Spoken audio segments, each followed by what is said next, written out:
안녕하세요. 로이어 프렌즈입니다. 뭔가 내가 법률적으로 문제가 생겼다 아니면 생길 것 같다 하면은 가장 먼저 가는 게 변호사 상담이죠. 그렇죠. 변호사 상담을 받아보고 나서 내가 변호사를 선임을 해야 될지 아니면 나 혼자 할지 이런 결정도 할 수 있고 뭐 결정적인 조언을 들을 수도 있고 그래서 변호사 상담하는 것부터 제대로 받는 게 좋겠죠. 돈 내고 하는 거니까. 그렇죠. 근데 변호사 상담을 기껏 유료로 돈 내고 와가지고 본인이 원하는 거를 얻어가지 못하시는 분들이 굉장히 많아요. 오늘 제가 말씀드릴 거는 본인이 변호사 상담을 받을 준비가 안 돼 있어가지고 제대로 그 좋은 결과를 못 얻어가는 그런 경우에 좀 말씀을 드리려고 해요. 일단 변호사 상담을 받을 때에는 진실되게 얘기를 해야 됩니다. 거짓말하는 사람 있어요? 변호사 상담 받을 때? 근데 진짜 자기한테 불리한 부분을 숨기는 사람도 있어요. 그렇죠. 많죠. 생각보다 많습니다. 생각보다 변호사한테 거짓말하는 사람들이 굉장히 많아요. 변호사는 판사도 아니고 검사도 아니고 경찰도 아니에요. 속일 이유가 없단 말이에요. 내가 상담받으러 간 변호사는 내 편이란 말이에요. 변호사도 일단 전체적인 팩트를 알아야지 거기에 대해서 상담해 줄 수 있단 말이에요. 근데 거짓말로 꾸며낸 얘기를 들으면 꾸며낸 그걸 기초로 해가지고 조언을 해줄 수밖에 없는데 그건 의미가 없는 조언이죠. 대체로 이런 경우에는 제가 보기에는 크게 두 가지가 있는 것 같아요. 첫 번째, 부끄러움. 내가 생각해봐도 이게 법적으로 그치. 뭐가 문제인지 모르겠지만 어쨌든 초면일 거란 말이에요, 변호사를. 그쵸. 처음 본 저 사람한테 내 속마음을 말하는 게 좀 약간 부끄럽다. 근데 어쩔 수가 없어요. 당연히 법적으로 지금 큰 문제가 발생을 했고 거기에 대해서 잘 대처하고 조언을 받으려면 있는 그대로 말씀을 해주셔야 됩니다. 그리고 또 하나는 혹시 내가 변호사한테 나의 그 치부를 드러내는 잘못한 걸 하면은 나중에 나한테 문제 생기는 거 아니야? 예를 들어서 손 변호사가 상담을 받으러 왔어요. 박 변호사님, 사실 제가 어제 사람 2명 묶고 왔습니다.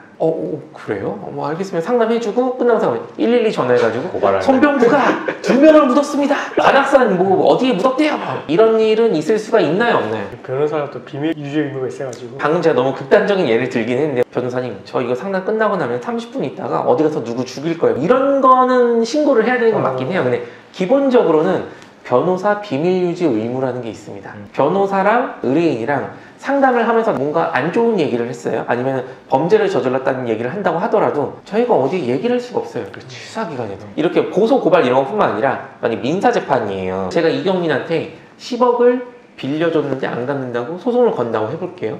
근데 실제로는 제가 이경민한테 10억을 빌려준 적도 없어요. 근데 제가 몰래 증거를 조작해가지고 소송을 하고 싶은 거예요. 담당 변호사가 이 사실을 명백하게 알지 못해서 약간 이상하기는 해. 좀 약간 무리한 주장인 것 같은데 그런 생각이 들어도 어쨌든 의뢰인이 얘기를 하면은 그렇게 해주죠. 네, 맞아요. 기본적으로 변호사는 대리인이기 때문에 당사자의 의사에 반해서 재판을 진행할 수가 없어요. 맞아요. 당사자가 거짓말을 한다고 하면은 변호사가 거기에 따라갈 수밖에 없습니다. 하지만 그 거짓말을 따라갔을 때 과연 결과가 좋을 것이냐. 물론 이제 거짓말에 성공하는 사람도 있어요. 재판도 결국 사람이 하는 거고 판사나 검사도 속아남하는 경우가 종종 있죠. 근데 대부분은 좀 걸러지는 편이에요. 왜냐면은 이쪽 법조계에 있는 사람들은 거짓말 진실을 가리는 게 생업인 사람들이고 거짓말하는 사람들은 보통 패턴이 보이기 때문에 들통나는 경우가 대부분입니다. 그렇기 때문에 좀 진실을 얘기해 주시는 게 좋아요.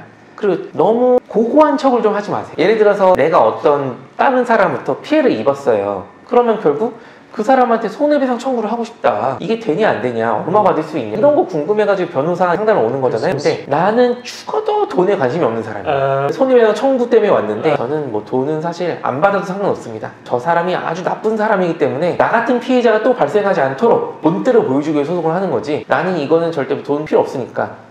그래가지고 그러면은 선생님 확실하게 저 사람이 나쁜 놈이라는 걸 증명하고 싶으면은 소송 금액을 좀 낮추는 게 좋을 것 같아요. 뭐 한 5만 원 청구하는 거 어떠세요? 그러면 되게 버럭해요. 말이 되냐고. 액수는 상관없다면서요. 저 사람이 잘못이 드러나는 게 중요하다면서요. 아니 그렇긴 한데 그래도 그거는 아무튼 근데 저 사람이 나쁜 사람이야. 돈은 필요 없네. 본인이 원하는 게 뭔지 확실하게 얘기를 해줘야지 변호사가 그 금액을 받으려면 요렇게 가야 됩니다. 딱딱 말을 해줄 수 있는데 요렇게 가면 됩니다. 그러면 근데 그거는 좀 그렇지 않나? 좀 젠틀하게 갈 수 있는 방법이 없나요? 말이 안 통해. 저한테 고고한 척 해가지고 뭐 할 거예요? 답답해가지고 뭐 시간 끝나면 상담 끝이에요 그냥. 제대로 된 조력을 받고 싶으시면은 제발 거짓말하지 마시고 본인이 원하는 거를 확실하게 말씀하시는 게 좋습니다.